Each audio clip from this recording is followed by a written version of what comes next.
Good morning, lovely aspirants, and welcome to all of you in booster pack 64। तो दोस्तों, आज के जो सेशंस है वो इजी है, लेकिन हम कुछ बात करने के लिए लिए हैं। ठीक है, आपको भी पता है ये सब क्वेश्चंस जो मतलब आज लगभग सारे क्वेश्चंस इजी हैं, पहला दूसरा और ये तीसरा। ठीक है, लेकिन कुछ बात करने के लिए लिए हैं। देखो, सीबीटी वन की बात करो ना, शायद मेंस में या सीबीटी वन में एनटीपीसी का 25 वाले में देखना कि वहाँ पे एक घन लिया गया था और उसका उसने कुछ आयतन दे रखा था, और आयतन जो थी उसका डेटा बड़ा बड़ा था, मतलब 6 डिजिट 7 डिजिट इस तरह का। ठीक है, तो उस आयतन से एक सेकंड रुकना, सिर्फ कलर चेंज करने तो पहले हमको इंटर ऑप्शंस पिंक कलर। हाँ, तो उसमें ये था कि जैसे आयतन की जो वैल्यू थी ना, मान लो कि घन का आयतन कितना होता है, भुजा की होता है, राइट। घन का आयतन भुजा की होता है, वो 6 से 7 डिजिट 8 डिजिट का दिया हुआ था। उससे उसने ये बोला था कि इस टाइप का हम 3 घन लेते हैं या 4 घन लेते हैं, और उससे एक उसने घनाभ बनाया। क्या बनाया? घनाभ बनाया, क्यूबॉइड बनाया था। और क्यूबॉइड बना के उसने उसका टोटल सरफेस एरिया यानी कुल पृष्ठ क्षेत्रफल पूछा था। ठीक है, मैं ये चाहता हूँ कि पहले आप ये सवाल पहले देख लो, जो मैं सही बोल रहा हूँ कि क्या कर रहा हूँ, आप मैच कर लेना इस सवाल को, और उसके बाद हमारे चैनल पे जाके उस सवाल को विजिट करना। ठीक है? अरे ये तो सवाल तो बहुत ईजी है। क्या है? उस ठोस घन का संपूर्ण पृष्ठीय क्षेत्रफल ज्ञात कीजिए। यदि टोटल सरफेस एरिया की बात करें हम, क्या होता है? 6a² होता है, राइट। इसने भुजा कितना दे रखा था? 84। तो 6a², ए का वैल्यू कितना है? 84। तो 84 गुना 84, सिर्फ यूनिट डिजिट का ही तो काम है। 4 चौकी 16, 6 छके 36। यूनिट डिजिट पे देख लो, एक ही ऑप्शन है।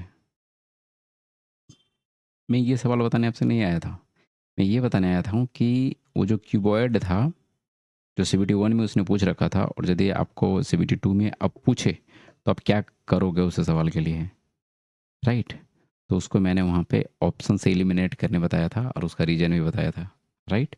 वो क्वेश्चंस एग्जैक्ट हमको याद नहीं है, लेकिन इतना जानता हूँ कि मैं वहाँ पर उसने वॉल्यूम दे रखे थे, और उसने 3 या 4 को मिलाकर क्यूबॉइड बनाया था और टोटल सरफेस एरिया निकालने बोला गया था, राइट। सो आपकी मर्जी है करना क्या है। सुनो, इसने ये सवाल पूछा, इसको भी हम सॉल्व नहीं करेंगे, इसको भी यूनिट डिजिट से कर देंगे। आपको एक फार्मूला पता होगा, नहीं पता है तो आज सीख लो।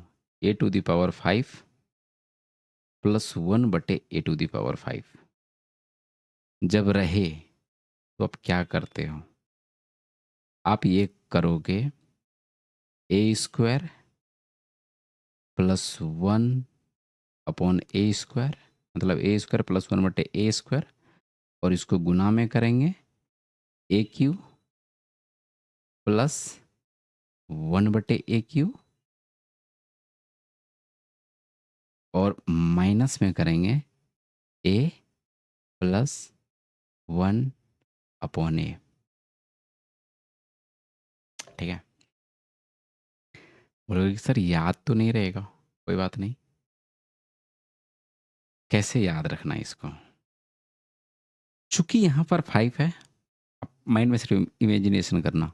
5 है, माइंड में ये रखो, 2 × 3 - 1, तो 2×3 = 6, 6 में 1 माइनस करेंगे, हम 5 वाले डेटा पे पहुंच जाएंगे। जब 2 की बात करते हैं तो वो स्क्वायर वाला से रिलेट करना, 3 वाले की बात करें तो क्यू वाले से रिलेट करना, और 1 की बात करें तो इससे रिलेट करना। तो देखो क्या है, a +1/a बराबर क्या दे रखा है? 4 दे रखा है। तो ए स्क्वायर प्लस वन बटे ए स्क्वायर की वैल्यू क्या वैल्यू आएगी? ए स्क्वायर प्लस वन बटे ए स्क्वायर का वैल्यू हो जाएगा ए स्क्वायर माइनस टू। तो 4 चौकी 16, 16 में 2 माइनस करोगे, सिर्फ यूनिट डिजिट से काम करेंगे। 16 में 2 माइनस करोगे 14 आएगा, तो यूनिट डिजिट पे कितना होगा? 4। और ए क्यू प्लस वन बटे ए क्यू, इसका वैल्यू क्या होता है? ए क्यू माइनस 3 है। इसका मतलब जो सामने वाला डेटा रहेगा, ए मुझको इसलिए याद है क्योंकि हम x प्लस वन बटे एक्स बराबर ए याद करके रखे थे, इसलिए ये बोल पा रहे हैं। तो मतलब ये जो सामने वाला डाटा रहेगा उसका क्यूब करेंगे या -3 गुना वो जो डाटा रहेगा उससे गुना करेंगे, यानी ए क्यू प्लस वन बटे ए क्यू की वैल्यू आ जाएगी 4 चौकी 16 चौकी 64 ए क्यू -3 गुना 4 करेंगे तो 64 में 12 चला जाएगा तो 52। तो यूनिट डिजिट पे आ जाएगा 2। कोई दिक्कत?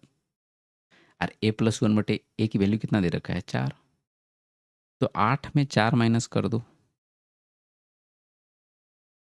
8 में जैसे ही आप 4 माइनस करोगे, सिर्फ यूनिट डिजिट पे काम कर रहा हूँ सर, तो यूनिट डिजिट पे आपका 4 आ जाएगा। सिर्फ एक ही ऑप्शन है। बात समझ में आई?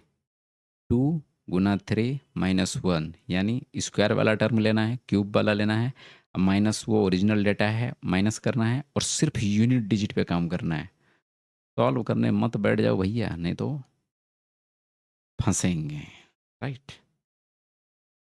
ये जो नेक्स्ट क्वेश्चंस है ये रीजनिंग के हैं, पजल्स के क्वेश्चंस हैं। राइट? तो यहाँ तो ठीक है, इसको हम सॉल्व नहीं कर रहे हैं, लेकिन हम ये बता रहे हैं कि आप बूस्टर पैक के जो अनदर वीडियोस पड़े हुए हैं जाके उसको देखो। वहाँ पे मैंने सारे टफ टफ जितने पजल्स थे करा चुका हूँ। राइट? तो एक ही चीज़ को बार बार कराने में मज़ा नहीं आता। कोई बंदा हो नया, लोग पहचानते नहीं हैं, लेकिन आप सवाल देखेंगे तो आपको समझ में आ जाएगी। राइट? सो के साथ ही सेशंस को एंड करते हैं और मिलते हैं अपकमिंग सेशंस में। तब तक के लिए जय हिंद एंड जय बिहार।